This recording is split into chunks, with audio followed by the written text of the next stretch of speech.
नमस्कार दोस्तों कोई व्यक्ति जब सबसे ज्यादा भरोसा किसी व्यक्ति पे करता है और वही जब धोखा दे देता है तो सच मानिए कि वो व्यक्ति अंदर से टूट जाता है और फिर कुछ ऐसा कर गुजरता है जिसका शायद किसी ने कल्पना तक नहीं करता है। आज की जो सच्ची घटना है, इस घटना में भी कुछ ऐसा ही होता है।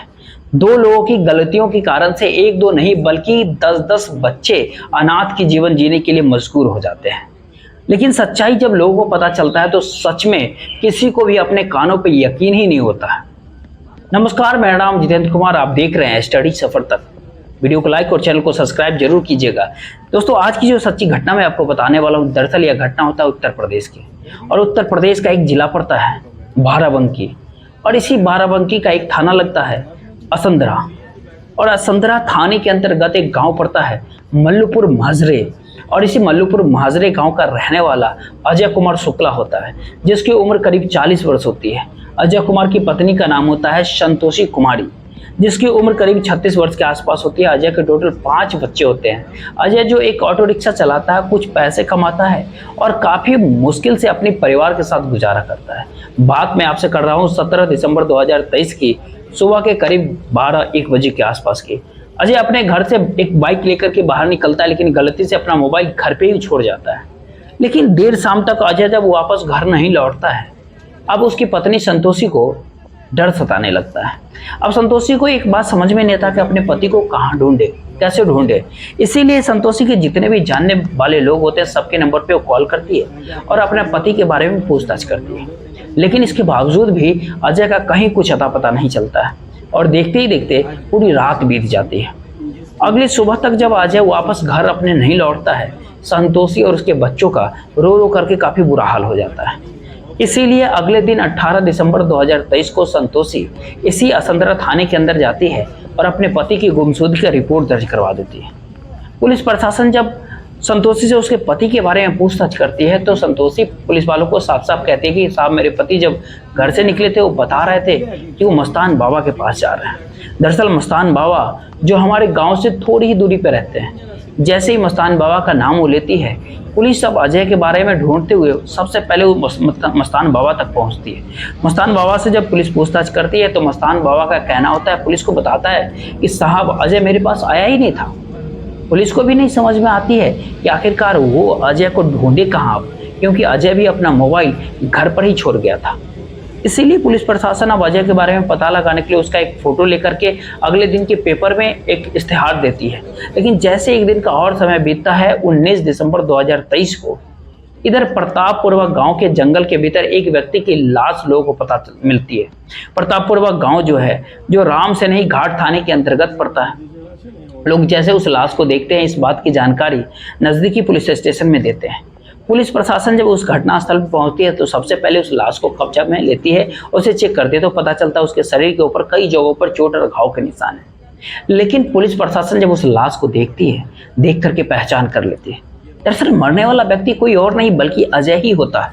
पुलिस अजय की शिनाख्त सुबह के पेपर छपे में उसको फोटो देख करके कर लेती है। सुबह जैसे पुलिस प्रशासन जो उसको पहचान कर लेती है तो कि अजय के गुमशुदगी का रिपोर्ट जो है इसी थाने के भीतर कराई गई थी।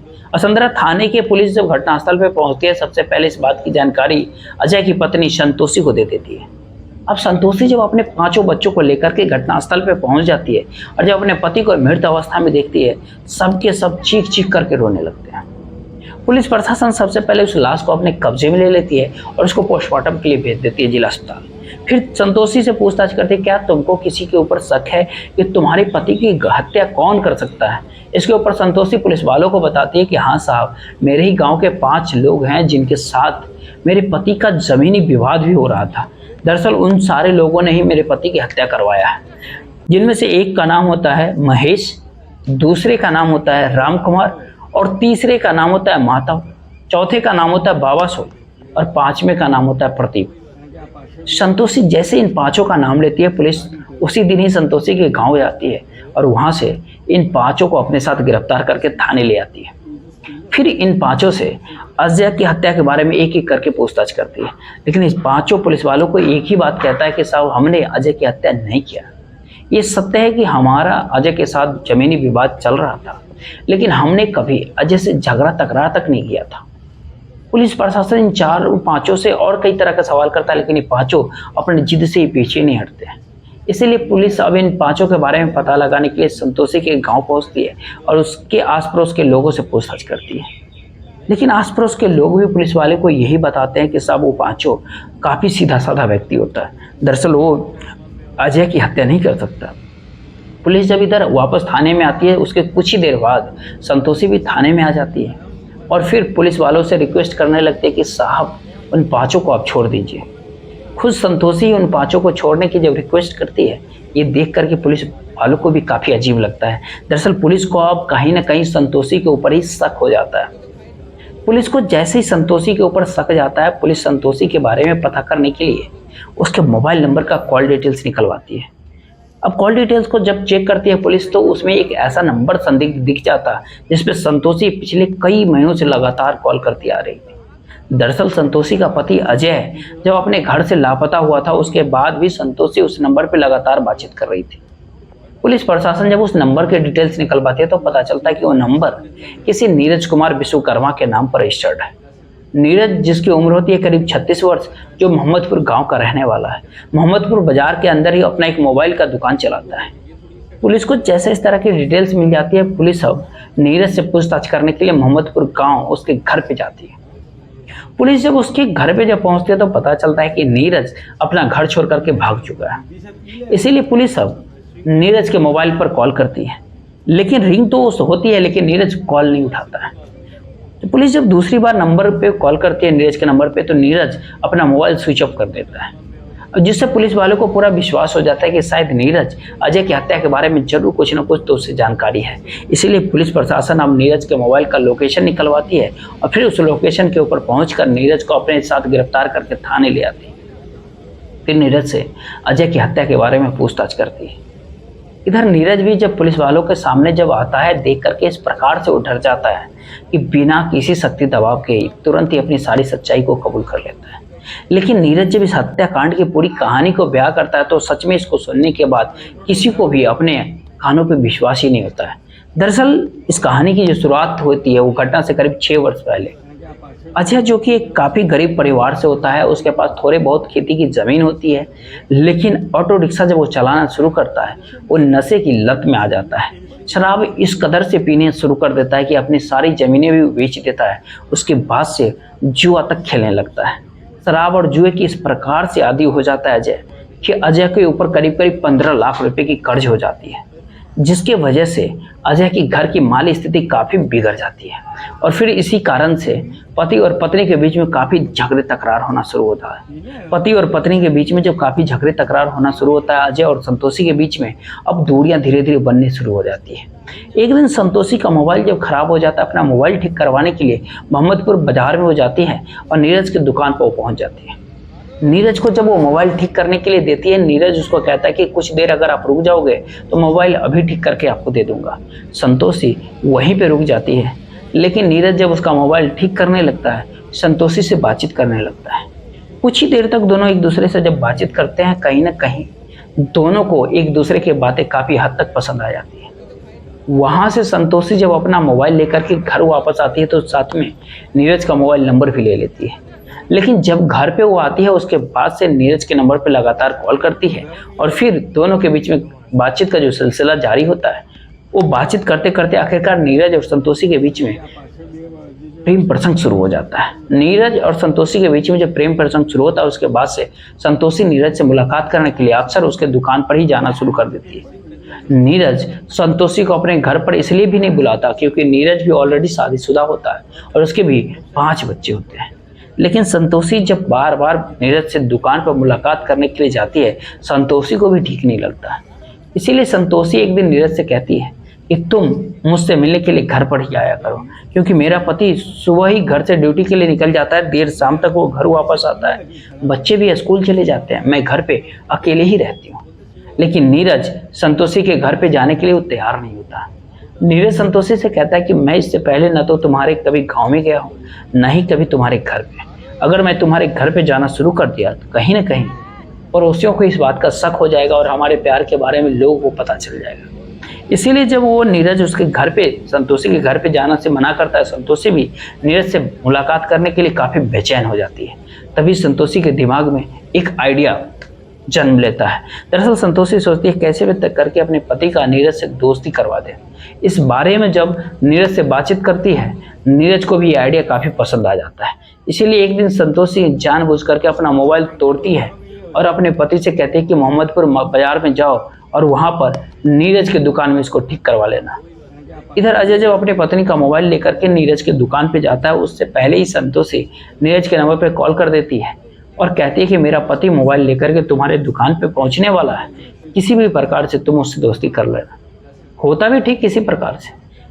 जब अजय नीरज की दुकान पे जाता है, नीरज उसको इस प्रकार से काफ़ी चिकनी चुपड़ी बातें करने लगता है कि अजय भी उसकी बातों में आ जाता है। फिर दोनों के बीच में दोस्ती हो जाती है।